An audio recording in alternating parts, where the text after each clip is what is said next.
Ang susunod na programa ay may tema at eksenang hindi angkop sa mga batang nanonood. Patnubay ng magulang ang kailangan. Kapag nakakakita tayo ng mga taong nagtatagumpay, we admire them for the greatness they have achieved. Pero minsan, hindi natin alam kung ano ang nasa kabila nito. Mga kapamilya, hindi madali ang daan patungo sa tagumpay. Minsan, masikip ito, mahaba at taliko-liko. At madalas, puno ito ng mga pagsubok na kailangan mong harapin at lagpasan. Katulad ng isang kababayan natin na ang munting tinig ay pumukaw ng pansin sa ilang sikat na international celebrities at hinangaan ng buong mundo. Ito ang kwento ng ating singing sensation na si Cherise Pentenko. Alam mo hanggang ngayon, hindi ako makapaniwala na nag-guest ka kay Oprah. Ang pinakamagaling na namin, nakahanap natin si Oprah. Oo, ang bait niya, no? Opo nga, Oprah. Oh, are you the girl that sang that Oprah Winfrey song? You are. You're the kid, right? Oh. Wow. Where did you get that amazing voice from? Wow. Wow. Kakaganoon ka, no? Such a beautiful voice. Yes, sir. Cherise Pentenko. Wow, look at that. Hanggang ngayon, hindi pa rin ako makapaniwala sa nangyayari sa buhay ko. Sa buhay namin mag-ina. Parang ang bilis. Hindi namin inaasahan. Sino mag-aakalang mararating ko ito? Kung pababasihan ay ang nakaraan ko.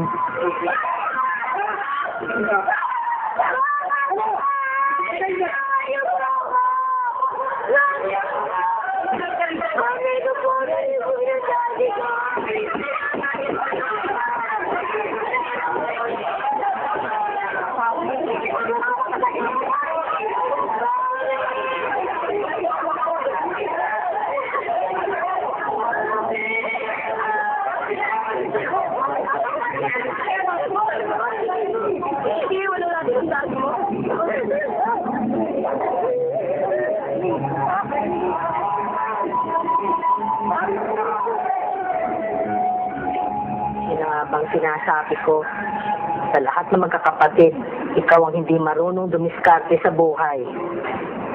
Ay naku na, ako pang sinisin nyo ngayon. Samantalang kayo pumilit na pakasalan ko yung lalaking yun. Kung di sana natuloy yun, sana. Tapos ako ng pag-aaral. Fashion designer na dapat ako ngayon.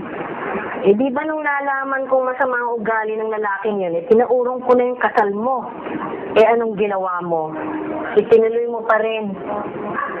Natural, nandun na yun eh. Nakakaya naman sa mga bisita, alam nga naman iurin pa namin. Nakakaya. So ano ngayon? Nakikitira ka ngayon sa akin. Kaya ano ma, kung nakahanap ako ng malilikpatan, naalis kami. Yung 3 mong kapatid, may narating na.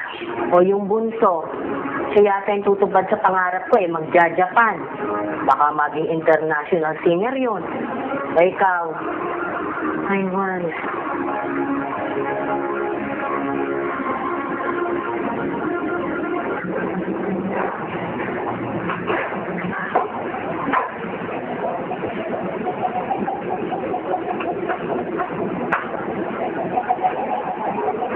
Pagpasensyahan mo na sa aming lola mo.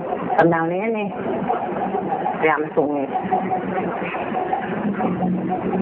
I know that when you look at me, there's so much that you just don't see. But if you would only take the time, I know in my heart you'll find.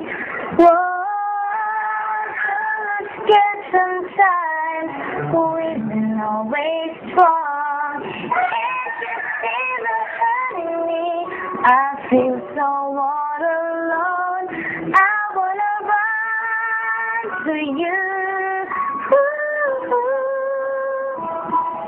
Won't you hold me in your arms and keep me safe from harm? I wanna run Sige na naman, anak. Iparinig mo sa kanila yung magandang mga kota. Sige na. Ayoko po, Mami. Nahihiya po ako. Ang dami kong tao eh. Ay, naku, ito ano ka talaga. Napakamahiyain. Sige na, Terence. Iparinig mo na sa amin yung boss ko. Huwag ka nang mahiya. Huwag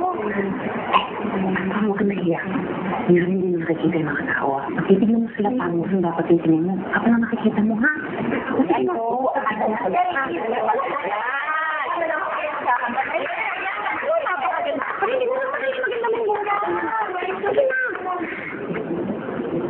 I know that when you look at me, there's so much that you just don't see.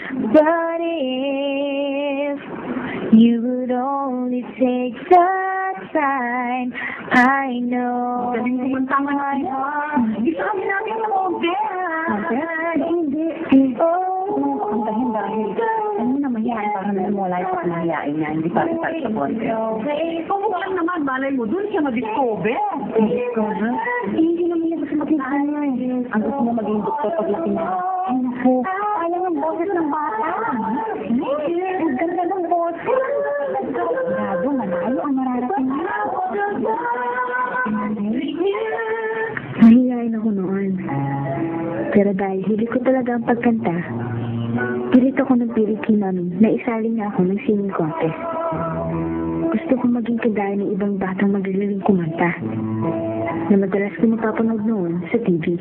That you just don't see. Ay, pin-express ng mukha mo. Alam mo, pag malungkot yung kanta, kailangan malungkot ka din. Kapag masaya yung kanta, dapat masaya ka. Ano ba yung kanta mo? Malungkot, diba? So, ano dapat express ng mukha mo? Ganito po, oh. Yan, tama. Nananalo po ba ako, Mami? Oo naman. Pag may tiwala ka, mananalo ka. Yun ang importante. Tiwala. Ay, tignan mo itong damit. Ganda, di ba? Wow! Ang ganda po, Mami! Siyempre, parang maganda ka sa contest bukas. Ganda. Nice. Ano yan? Tela ko ito, ha? Tela ko ito. Pero sa naman yan eh. Hindi nyo na naman kailangan, di ba? Sino nagsabi sa'yo? Pinapakialam mo kasi ang gamit ko.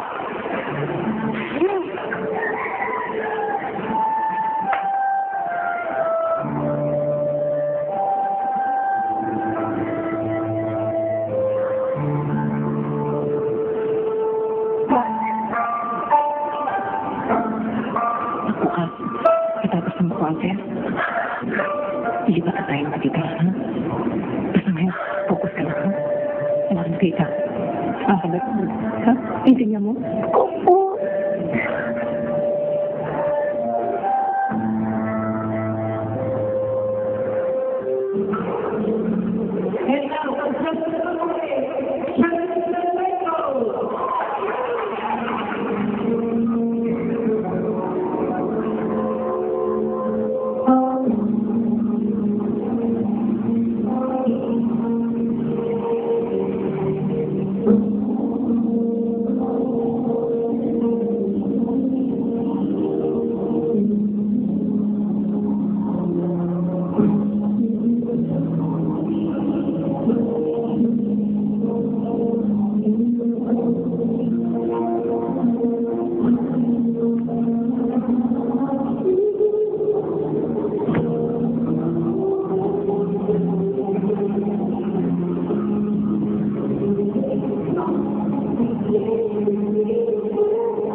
About the question why, basic question.